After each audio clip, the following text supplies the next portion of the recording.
याद है 2013 में दिल्ली में उत्तर प्रदेश से और बिहार से बहुत लोग आते हैं। मोटे मोटे तौर पे दो कारण से आते हैं। एक नौकरी की तलाश में आते हैं और एक स्टूडेंट्स आते हैं, पढ़ाई लिखाई करने के लिए आते हैं। अक्सर गरीब तबके के और लोअर मिडिल क्लास के लोग आते हैं। जब वो दिल्ली आते हैं उनके पास पैसा नहीं होता, गरीब होते हैं। दिल्ली में किराए बहुत ज्यादा हैं, इस वजह से वो रेगुलराइज्ड कॉलोनीज के अंदर, बड़ी बड़ी कॉलोनीज के अंदर किराए पे मकान नहीं ले सकते, तो वो कच्ची कॉलोनियों में जाते हैं और कच्ची कॉलोनी में या तो कोई घर खरीद लेते हैं या वहां पे किराए पे रहते हैं, क्योंकि वहां पे सस्ता है। कच्ची कॉलोनियां जितनी है दिल्ली के अंदर, 1797 जो कच्ची कॉलोनियां हैं, इनमें आप देखेंगे 80 से 90% रहने वाले लोग आपको पूर्वांचल समाज के मिलेंगे। आज भी मेरे को याद है 2013 का चुनाव। 2013 में जब मैं कच्ची कॉलोनियों में जाता था, यहाँ गोडे गोडे तक, घुटनों तक पानी रहता था, कीचड़ रहता था, आप गलियों में चल नहीं सकते थे। पानी की कोई निकासी नहीं थी, पीने का पानी का कोई सिस्टम नहीं था, कोई सीवर सिस्टम नहीं था, कोई ड्रेनेज सिस्टम नहीं था, कोई सड़कें नहीं थी, कोई गलियां नहीं थी, कोई नालियां नहीं थी, कोई अस्पताल नहीं थे, कोई स्कूल नहीं थे, कुछ नहीं था कच्ची कॉलोनी के अंदर। बस किसानों ने अपनी जमीनें काट काट के, बिल्डर्स ने जमीनें काट काट के और बेच दी थी गलत तरीके से। उन हालातों के ऊपर ये लोग रहते थे। और 2015 में जब मैं मुख्यमंत्री बना, मैंने अफसरों को बुलाया, मैंने कहा हमें यहाँ सड़कें बनानी है, नालियां बनानी है, हमें इनको इज्जत की जिंदगी देनी है। तो अफसरों ने कहा ये काम नहीं हो सकता। मैंने पूछा क्यों नहीं हो सकता? उन्होंने कहा क्योंकि सुप्रीम कोर्ट के ऑर्डर है, क्योंकि केंद्र सरकार के ऑर्डर है कि कच्ची कॉलोनी में विकास नहीं किया जा सकता।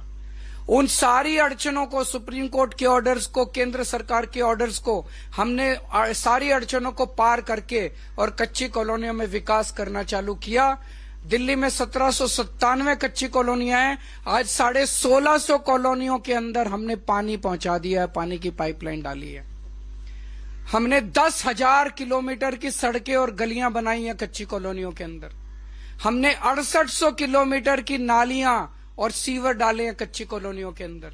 हमने 4000 किलोमीटर की पानी की पाइपलाइन डाली है कच्ची कॉलोनियों के अंदर। हमने सीसीटीवी कैमरे लगाए हैं, स्कूल बनवाए हैं, हमने मोहल्ला क्लिनिक बनवाए हैं कच्ची कॉलोनियों के अंदर। हमने उनको सम्मान की और इज्जत की जिंदगी दी है। पहले कच्ची कॉलोनियों में लोग कहते थे कि हमारे घर में रिश्ता करने कोई नहीं आता क्योंकि हमारे घर के आसपास का माहौल इतना खराब है। आज लोगों के अच्छे रिश्ते आ रहे हैं। जहां पहले कच्ची कॉलोनियों में जमीन का रेट 3000 रुपए गज था, आज वो 1 लाख रुपए गज छू रहा है मात्र 7-8 साल के अंदर। तो दोस्तों, ये मैं पूर्वांचल के लोगों को कहना चाहता हूं कि हम आपके नाम किसी हालत में नहीं कटने देंगे। आपको सम्मान दिया है हमने, आपको सम्मान की जिंदगी देंगे। लेकिन एक चीज ध्यान रखना, कोई बीजेपी वाला अगर आपके घर आए उसको अपना नाम मत बताना, उसको अपनी डिटेल्स मत बताना, अपना वोटर कार्ड मत दिखाना, किसी बीजेपी वाले के साथ संपर्क मत रखना। कोई भी बीजेपी वाला आएगा, वो हो सकता है आपके नाम कटवाने के लिए आपसे आपका नाम और वोटर कार्ड डिटेल मांग रहा है, और नाम चेक करते रहना। कुछ दिनों के बाद इस बात को हम दिल्ली के घर घर लेके जाएंगे। हर पूर्वांचल समाज के व्यक्ति के घर आम आदमी पार्टी जाएगी और नड्डा साहब का ये वीडियो सबको दिखाएंगे कि किस तरह से भारतीय जनता पार्टी सुनियोजित तरीके से दिल्ली के अंदर पूरे पूर्वांचल समाज के खिलाफ साजिश रच रही है। दिल्ली आम आदमी पार्टी का एक एक कार्यकर्ता एक एक घर में जाएगा और थोड़े दिन के बाद संजय सिंह पूरी दिल्ली के अंदर यात्रा शुरू करेंगे। जितनी पूर्वांचल कॉलोनियां हैं, सभी पूर्वांचल कॉलोनियों में जाएंगे, वहीं रात्रि को प्रवास करेंगे और पूर्वांचल समाज के लोगों को भाजपा